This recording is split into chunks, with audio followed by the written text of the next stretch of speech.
Hey everybody, Phil here. Welcome to Unlocking Harmonic Language, Week 1 for bass. So the electric bass guitar is my home instrument. I've done the Daytime Emmy Awards, I've done studio work as well as live touring and loads of gig experience with this instrument. So bass players sometimes have a reputation as being failed guitarists. That's utter nonsense, especially if you know what you're doing. That said, we tend to be root-based players because our job is to hold down the foundation. So, for instance, running a rock song like C, G, F, G. And hey, that's awesome. That works really well.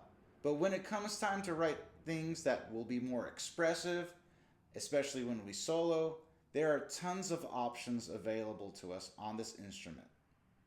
Hopefully you get a lot out of these exercises. Okay, let's get started. We have at our disposal 12 notes. A, B flat, B, C, C sharp, D, D sharp, E, F, F sharp, G, G sharp, A again. These are called half steps, the smallest interval in music. If we do two half steps, of course, we get a whole step. It'll be A, B, C sharp, D sharp, F, G, and A. With a combination of half steps and whole steps, we can get scales. Whole step, whole step, half step, whole step, whole step, whole step, half step. Let's put that aside for now. There's loads of material out there about scales.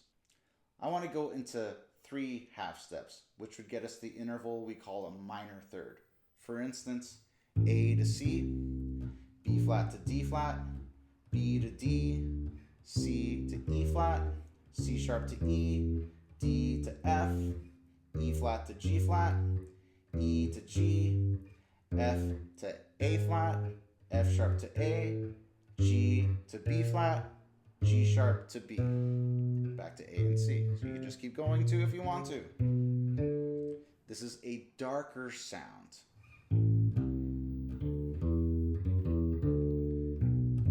Think of it as like a dark element in music. Next, we get 4 half steps, which will give us a brighter sound. We call this a major third. Let's run the major thirds on our bass. A to C sharp, B flat to D, B to D sharp, C to E, D flat to F, D to F sharp, E flat to G, E to G sharp, F to A, F sharp to A sharp, G to B, A flat to C. We combine major thirds and minor thirds to create triads. For instance, on a C major chord, we have C to E, that's a major third, and then E to G, that's a minor third. C minor is C to E flat, that's a minor third, and then E flat to G, that's a major third. Most of the time we deal with major and minor chords. The other 2 triads are more dissonant. We call them diminished and augmented.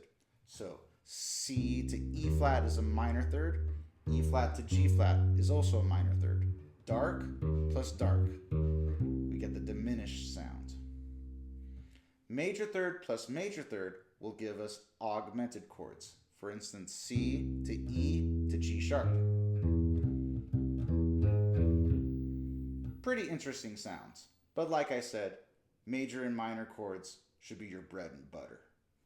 Now, let's fill out the triad table, which is the centerpiece of these lessons. So we are going to start by writing in our notes. So here we have C major is C, E, and G. And we have C, E flat, and G. C, E flat, and G flat. And of course C, E, and G sharp. We go to F, F, A, and C, right? I'm going to call this F, A flat, and C. F, A flat, and C flat, right? Not B, but C flat. And then F, A, and C sharp. And those are the first two for this week's assignment. Let's talk about how we should do these exercises. A root position chord is a chord starting on the root. We'll start with C major, C, E, G, and I'm going to add C, the octave. So I just roll my pinky over, C, E, G, C. So that's a C major triad in root position. If I start from E, I can start with E, G, C, E. So you notice that I have to make a big jump. Why don't we take these triads and move them to a different place? So instead of playing them here, let's play them along the E string. Okay, with the camera angle adjusted, I can start from the C on the 8th fret, C, E, G, C. In first inversion, I get E, G, C, E. Check out that shape. E, G, C. Pretty cool. Second inversion would start from G. G, C, E, G. Let's run all of those so far.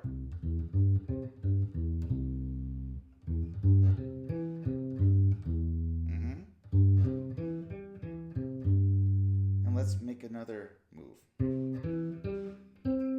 Now that C is kind of high up. So although this method might work for you,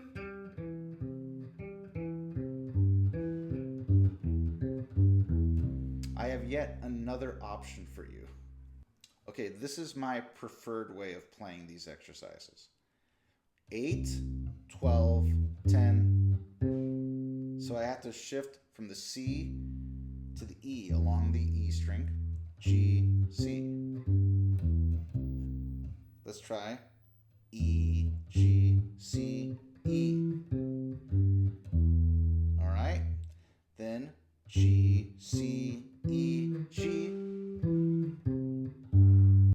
And then finally, okay.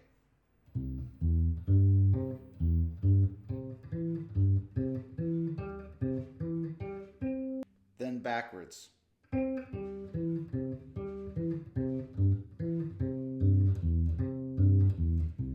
Kind of a lot. I got this shape from Jaco Pastorius on his famous DCI video where they had to lock him up because if he drank, it was not going to happen. But this was one of the most valuable lessons I ever learned.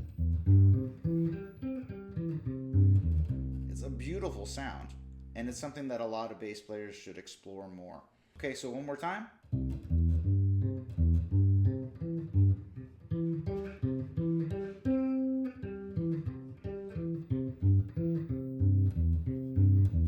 In all these exercises, I like to tie the top note over for an 8th note. It's a bonus thing. You don't have to do it if you don't want to. Let's talk about C minor. So we do the same idea, but we would make the E flat. C, E flat, G, C, E flat, G, C, E flat, G, C, E flat, G, C, E flat, G, C. Notice my fingerings. I'm always trying to keep things spaced out, usually using my pinky and my index. C, G, E flat, C, G, E flat, C, G. Name them. This is good. E flat, C, G, E flat, C, G, E flat, C.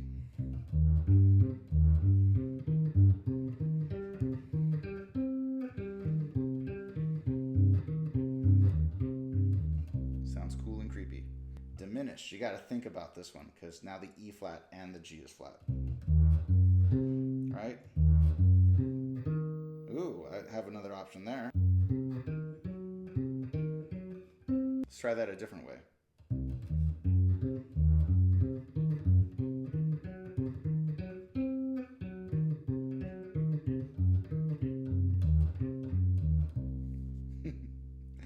Pretty cool. Let's go into augmented. Here I'm going to take my C, then I'm going to jump to E. And this is kind of like a staircase.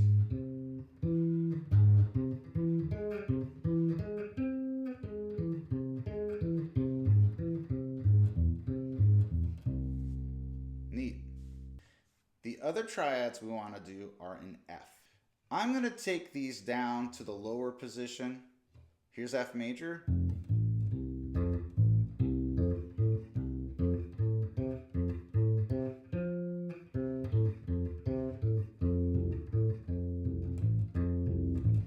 Lots of jumping for that one.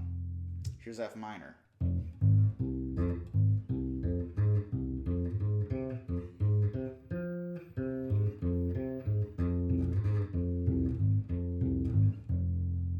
Here's F diminished. Let's think about this.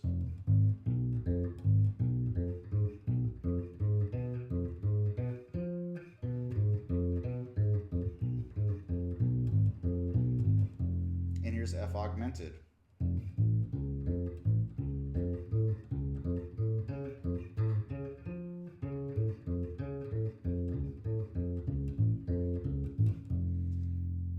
You know, even if you never play an F augmented chord, it's good studying because you have to think the entire time. It gets you out of these patterns and these modes we tend to be in.